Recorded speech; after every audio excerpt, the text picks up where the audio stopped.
ሰላም ለእናንተ ይሁን ወንድሞቼና እህቶቼ እንዴት ናችሁ?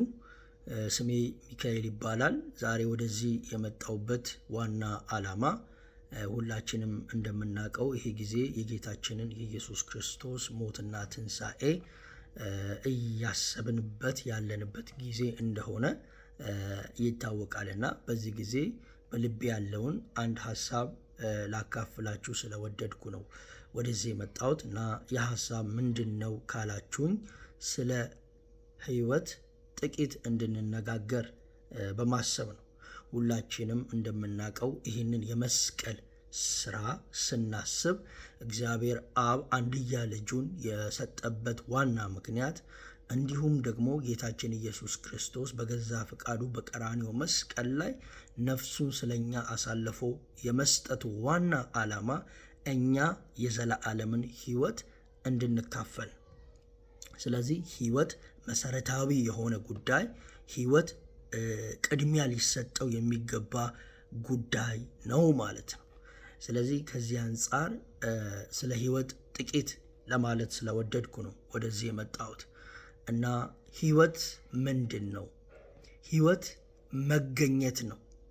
ነገር ግን እየበሉና እየጠጡ የዕለት ተግባርንም ደግሞ እየፈጸሙ በዚህ ምድር ላይ መገኘት ግን በሕይወት መገኘት አይደለም።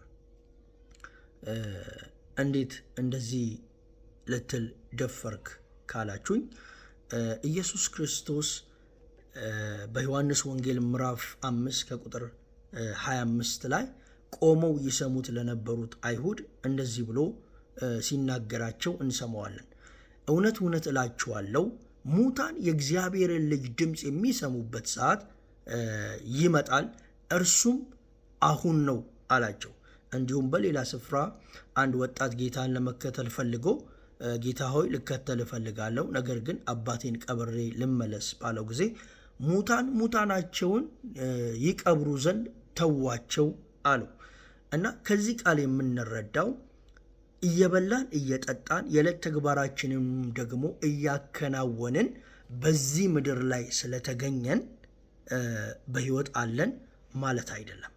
እና የት መገኘት ነው በሕይወት መገኘት ልትሉኝ ትችሉ ይሆናል። ኢየሱስ ክርስቶስ በዮሐንስ ወንጌል ምዕራፍ 6 ከቁጥር 53 ላይ እንደዚህ ብሎ ሲያስተምራቸው እንመለከታለን። እውነት እውነት እላችኋለሁ የሰውን ልጅ ሥጋ ካልበላችሁ ደሙንም ካልጠጣችሁ በራሳችሁ ሕይወት የላችሁም። ሥጋዬን የሚበላ ደሜንም የሚጠጣ የዘላለም ሕይወት አለው፣ እኔም በመጨረሻው ቀን አስነሳዋለሁ። ሥጋዬ እውነተኛ መብል ደሜም እውነተኛ መጠጥ ነውና ሥጋዬን የሚበላ ደሜንም የሚጠጣ በእኔ ይኖራል፣ እኔም በእርሱ እኖራለሁ ብሎ ሲናገራቸው እንመለከታለን። ይህ ነገር ባጭሩ ሲገለጽ እኔ ስለ ሰው ልጆች ኃጢአት ዋጋን ልከፍል እንደመጣው በቀራንዮ መስቀል ላይ ተሰቅዬ እንደምሞት በሦስተኛውም ቀን ደግሞ ከሙታን መካከል እንደምነሳ ምታምኑ ከሆነ እናንተ በእኔ ትኖራላችሁ፣ እኔም ደግሞ በእናንተ እኖራለሁ። ይህን ጊዜ ሕይወትን ትካፈላላችሁ ብሎ ሲያስተምራቸው እንመለከታለን። ይህንን ካስተማራቸው በኋላ ኢየሱስ ክርስቶስ ወደ መጨረሻ የመስቀል መከራው ከመግባቱ በፊት በዮሐንስ ወንጌል ምዕራፍ 17 ከቁጥር 22 እንደዚህ ብሎ ወደ አባቱ የጸለየውን አንድ ጸሎት ላነብላችሁ እወዳለሁ። የዮሐንስ ወንጌል ምዕራፍ 17 ከቁጥር 22 እንደዚህ ይላል።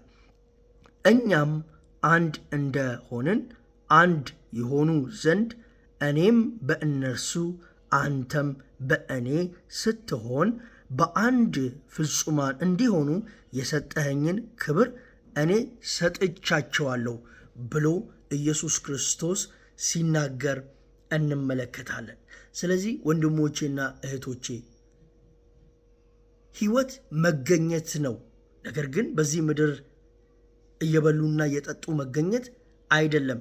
እናስ ያላችሁኝ እንደሆነ በጌታ በኢየሱስ ክርስቶስ በማመን እኛ እርሱስ በመገኘት እርሱ ደግሞ እኛ ውስጥ ከመገኘቱ የተነሳ እኛ በአብ ውስጥ የመገኘትን ዕድል ማግኘታችን ነው።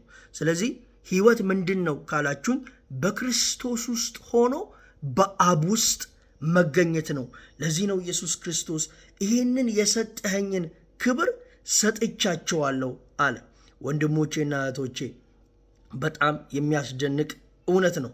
ለምን ካላችሁኝ ኢየሱስ ክርስቶስ ከመሞቱ በፊት ሞቶ ከመነሳቱ በፊት ያለ የትኛውም የፍጥረት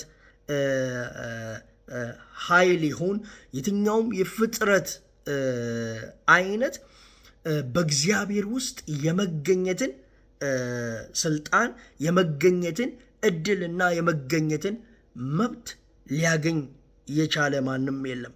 የቀደሙ አባቶች እንኳን ይህንን ያክል አይነት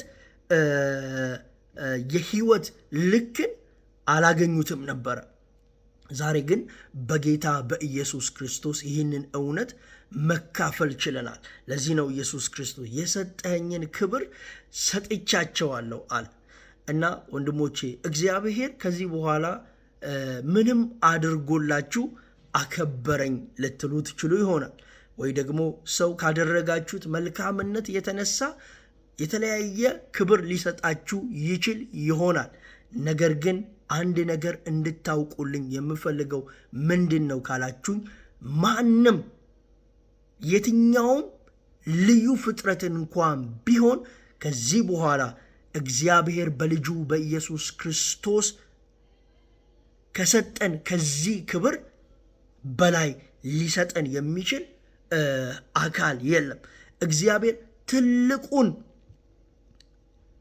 ስጦታውን በልጁ በኢየሱስ ክርስቶስ አድርጎ በሱ ውስጥ እንድንኖር አደረገን። የእግዚአብሔር ስም የተባረከ ይሁን። ከዚህ የተነሳ ዛሬ እውነተኛ ሰላም ይሰማኛል፣ እውነተኛ ደስታ አለኝ እና ይህንን እውነት የተካፈላችሁ ይህንን ልጅነት የተካፈላችሁ እግዚአብሔርን አመስግኑት። ደግሞ ምናልባት እውነተኛን ደስታ አታችሁ፣ እውነተኛን ሰላም አታችሁ፣ የህይወት ትርጉም በትክክል ሳይገባችሁ ትንከራተቱ ላላችሁ እየተንከራተታችሁ ላላችሁ ሰዎች ደግሞ ከራሴ ከቀመስኩት ካየሁት እውነታ አንድ ነገር ልበላችሁ።